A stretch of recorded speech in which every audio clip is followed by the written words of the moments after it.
बांग्लादेश की पूर्व प्रधानमंत्री शेख हसीना के बेटे सजीब वाजेद जॉय ने नरेंद्र मोदी सरकार का आभार जताया। उन्होंने कहा, मेरी मां की जान बचाने के लिए मैं प्रधानमंत्री द्वारा दी गई त्वरित कार्रवाई के लिए उनका आभार व्यक्त करता हूं।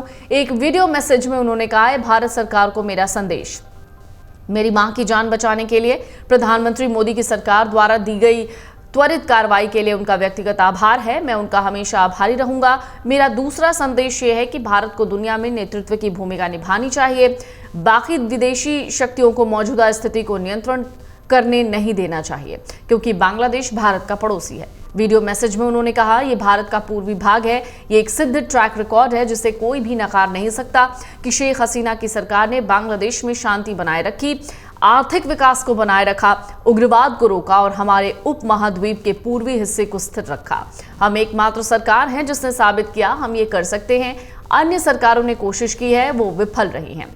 शेख हसीना क्या जल्द ही बांग्लादेश वापस लौट जाएंगी? इस पर सजीब वाजेद जॉय ने शुक्रवार को कहा, बांग्लादेश के पूर्व प्रधानमंत्री शेख हसीना स्थिति में सुधार होने पर अपने देश वापस लौट आएंगी। उन्होंने कहा, मेरी मां अपनी पार्टी आवामी लीग को फिर से खड़ा करने पर ध्यान केंद्रित कर रही है।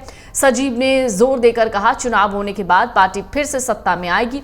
एक इंटरव्यू में वाजेद कहते हैं, शेख हसीना ने किसी भी देश में शरण के लिए आवेदन नहीं किया है, वो जल्द ही बांग्लादेश लौटना चाहती हैं। वाजेद ने जोर देकर कहा है कि बहुत सारी गलत सूचनाएं हैं। उन्होंने कहीं भी शरण के लिए आवेदन नहीं किया है, चाहे वो यूके हो, यूएस हो या फिनलैंड।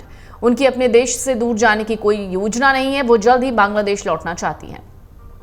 शेख हसीना ने बांग्लादेश के प्रधानमंत्री के रूप में इस्तीफा दे दिया और 5 अगस्त को हिंसक विरोध प्रदर्शनों के बीच देश छोड़ दिया। वो फिलहाल भारत में है। वाजेद ने कहा है, हसीना राजनीति से संन्यास लेंगी या जारी रखेंगी, इस पर आगे की चर्चा के बाद फैसला होगा।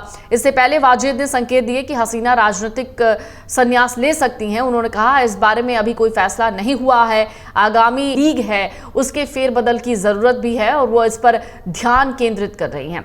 वाजेद ने कहा है कि हसीना पार्टी को पुनर्जीवित करने के लिए प्रतिबद्ध हैं। उन्हें आवामी लीग को ताकत जो है आवामी लीग की, उस पर भरोसा है और वो मजबूत वापसी की उम्मीद कर रही हैं। शेख हसीना के बेटे ने कहा है कि हाँ, जब हमने देखा कि हमारे नेताओं और कार्यकर्ताओं को मारा जा रहा है तो वो निराश हो गई। हमने कहा कि हमारे नेताओं और कार्यकर्ताओं को इस तरह नहीं छोड़ा जा सकता। उन्हें संगठित किया जाना चाहिए और सुरक्षित रखा जाना चाहिए। उन्हें आवामी लीग की ताकत पर पूरा भरोसा है और वो मजबूत वापसी की उम्मीद करती हैं। अगर आप ये वीडियो YouTube पर देख रहे हैं तो हमारे चैनल को सब्सक्राइब करें और बेल आइकन को दबाना ना भूलें। अगर आप Facebook पर ये वीडियो देख रहे हैं तो हमारे पेज को लाइक करें। अगर आप ये वीडियो YouTube पर देख रहे हैं तो हमारे चैनल को सब्सक्राइब करें और बेल आइकन को दबाना ना भूलें। अगर आप Facebook पर ये वीडियो देख रहे हैं तो हमारे पेज को लाइक करें।